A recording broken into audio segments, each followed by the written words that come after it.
உங்கள் அனைவருக்கும் நன்றி கலந்த வணக்கத்தை தெரிவித்துக் கொள்கிறேன். உங்களுடைய வேட்பாளர் முத்துவேல்ராஜ் அவர்களுக்கு முருகு தினத்தை வாக்களிக்க வேண்டும் என்ற தாழ்மையோடு கேட்டுக்கொள்கிறேன்.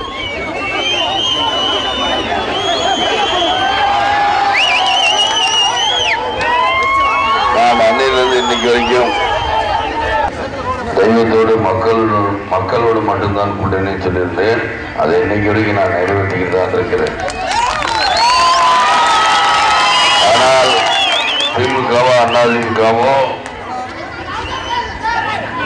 அவங்களுடைய கொள்கை என்ன என்றால் கூட்டணி வைப்போம், கொள்ளையடிப்போம், பங்கு பிடிப்போம் தான் இருக்காங்க. மக்களை ஒரு சிந்திச்சு போறாங்க. மக்களை இன்னைக்கு கோதுமைக்கு 1000 ரூபாய் விலை வாங்கி தராங்க. இதெல்லாம் என்னங்கிறது யோசிக்க. இதற்காக நம்ம மத்திய அரசு போட்டு போடணும். ஒரு நிமிஷம் சிந்திங்க மக்களை, சிந்திச்சு செயல்படுங்க தான் கேட்கிறேன். எனக்கு ஒரு சந்தர்ப்பம் கொடுங்கள் தான் கேட்கிறேன். நான் அன்னையிலிருந்து இன்னைக்கு வரைக்கும்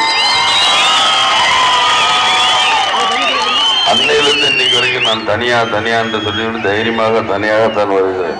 இன்னைக்கு தான் சில கட்சிகள் கூட்டணியே முடிவாக அறிக்கை வெளியிடுறாங்க. ஆனால் அன்னைக்கே வெளியிட்டு அது முதல்ல சிந்திங்க மக்களே.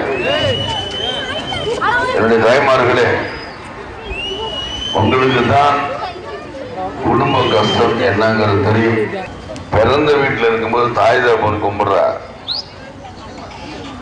அந்த குலதெய்வத்தை தான் நீங்க குலதெய்வம் கும்பிடுறீங்க. அதுக்கப்புறம் கல்யாணம் ஆகி புகுந்த வீட்டில் வந்த உடனே வீட்டுக்காரரை யாரை குலதெய்வம் சொல்லி எந்த தெய்வத்தை குலதெய்வம் சொல்லி கும்பிடுறாங்களோ அந்த குலதெய்வத்தை கடைசி வரைக்கும் நீங்கள் தான் குலதெய்வமாக நினைச்சு கும்பிடுறீங்க. அதனால உங்க வாழ்க்கையில 2 குலதெய்வம் இருக்கிறதுனால தான் உங்களுடைய சக்திங்கிறாங்க.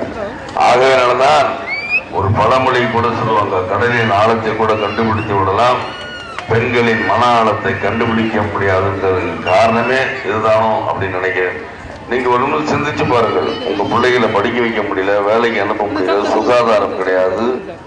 அப்படி இருக்கும்போது இந்த நாட்டில் திரும்ப இந்த 2 கட்சிகளுக்கு ஓட்டு போடணுமா? திமுக அதிமுக ஒரு நிமிஷம் சிந்திச்சு ஓட்டு போடுங்க.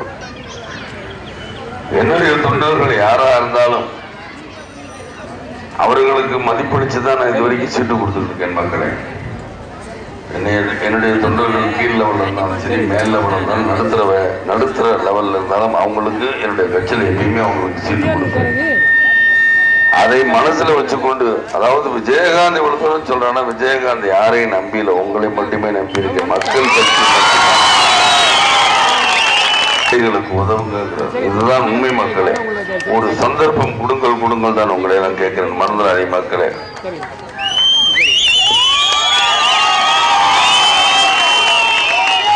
ஒரு சந்தர்ப்பம் கொடுக்க வேண்டும் என்று தாழ்மையோடு கேட்டுக்கொண்டு உங்களுடைய வேட்பாளரான முத்துவேல்ராஜ் அவர்களுக்கு முரசு சின்னத்தில் வாக்களிக்க வேண்டும் என்று தாழ்மையோடு கேட்டுக்கொள்கிறேன்.